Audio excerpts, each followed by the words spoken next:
দাঁড়া দাঁড়া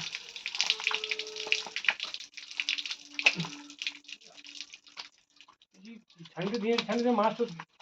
পৌঁছে নিয়ে যাই দেওয়ার ঘরে মাছ তো ঘরে পৌঁছে নিয়ে দেবো এই সুরেশ করে সেগুলো রঘু সে তো আছে তাহলে গেলে আর কাজে তো চলে যাও কাজ থাকলে আমাদের এই সব হাই যাবো হাই পোকা পোকা কোন কুকুর এলো না এই ইয়ের লোক কুকুর গুঁড়ো পুকুর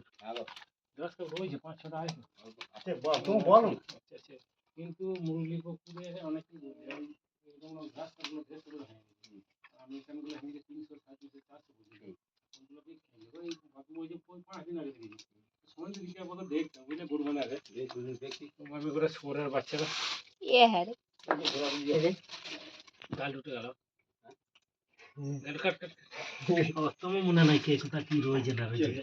আমাদের কাউডের মুখ আসছে না যে মুখে ভেঙে গেল